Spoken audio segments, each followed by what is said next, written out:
anyone out here from California? Okay, I'm not from there. But I'm happy you came. You know, we appreciate you guys. I'm actually from North Carolina. Yeah, it's a real place, okay?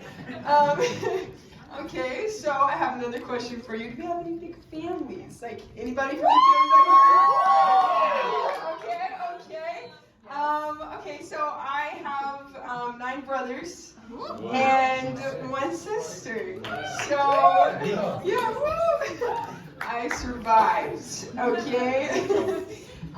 We were all homeschooled, so there was extra time that they could have ended me, but I'm still here. So, I'm alive, yeah?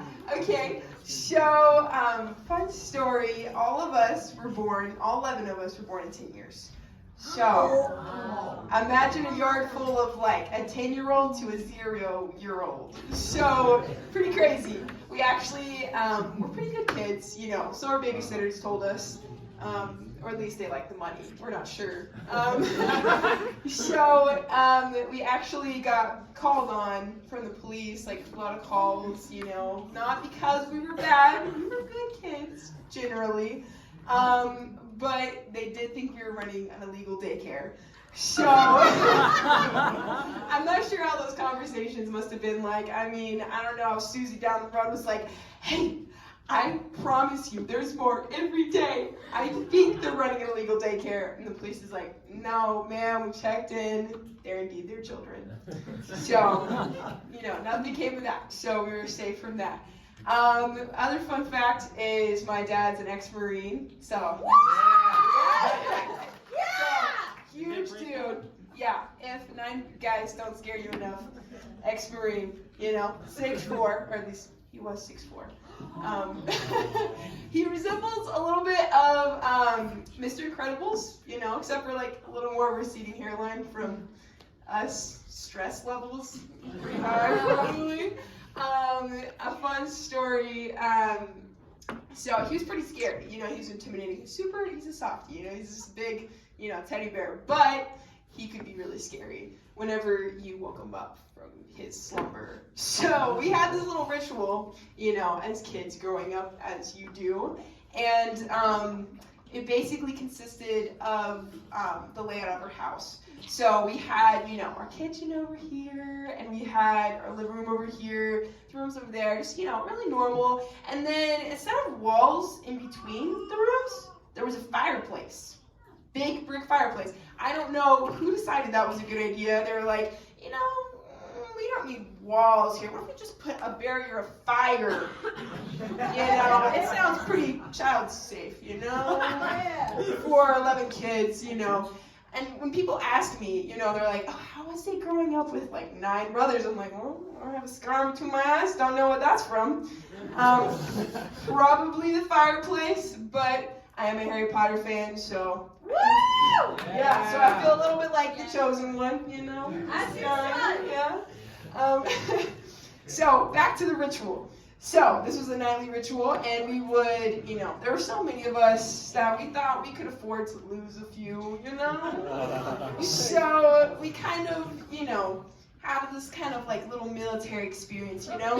It'd be late at night, you know, mom and dad are asleep for, you know, a good amount of time. They're probably knocked out from chasing us around. And we would send one by one a child to go around the fireplace, you know, go around and there'd be mom and dad's room and try to make it all the way back without waking up mom and dad. My dad's an ex-Marine, so his reflexes are like really good, you know, really useful, you know. And so some of us wouldn't make it, you know.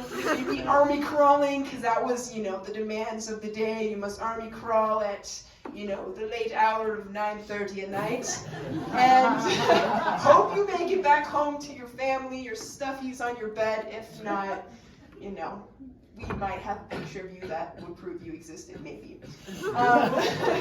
So some were sacrificed. One of my favorite stories was my brothers went to school for the first time, and they learned this magical game called dodgeball. I don't know if any of you guys have played dodgeball, but it's something you have to have the right equipment for. But my brothers didn't think this through, and they're like, oh, we can grab some random objects and just use those. You know, we don't need squishy balls. We could take, you know, that random tricycle. We could take that deflated basketball. You know. And so us, the children on the front lines here, about to experience what was told to be the greatest game that they had ever played, was really just an exercise to get rid of the younger children. So I remember seeing a deflated basketball fly through the air and pelt me in the leg. I fell. I was the first casualty, and I dragged my leg all the way up to the yard and found Mom and explained to her that dodgeball wasn't that fun. And that game was ended.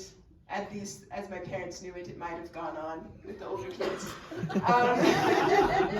So growing up was fun. We were mostly homeschooled, but we weren't always homeschooled. And this was because of an incident that happened at my dad's work. So, ex-Marine, you know, big, tough dude, you know, like, was 6'4". Hint, hint. And he basically became a middle school teacher. I don't know why, but he was a middle school teacher. So he had these, you know, cute little middle schoolers. He was this big dude.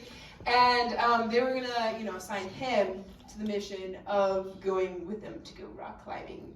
Because, I don't know, they bougie middle schoolers, I never did that. I was homeschooled. Anyways.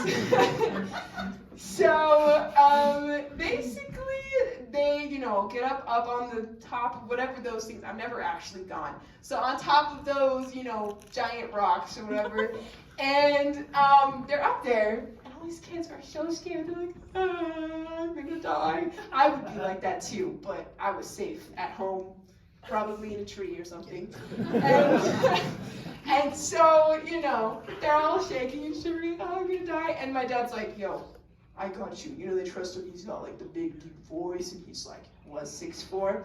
And it's like, guys, this is a great lesson for you guys today. We're gonna learn about how you can trust people.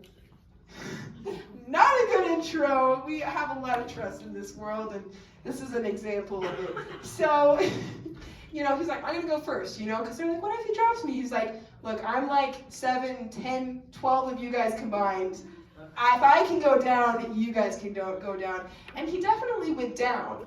That wasn't the problem. So the ropes leader, whoever you call them, that was supposed to help him down. He's like, yeah, kids, you know, he's probably like 17, thinks he's all that, like goes to the gym maybe once a week.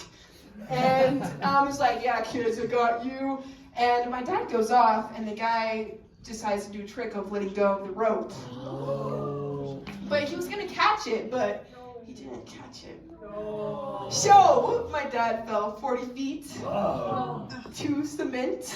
Oh no! He said he saw his life flash before his eyes, which I'm sure he was used to with how many kids he had, so he had you know, but he did live, he walks, he is, you know, now he's 6 foot. So that's the story, but that's what I got for you guys. Thank you very much.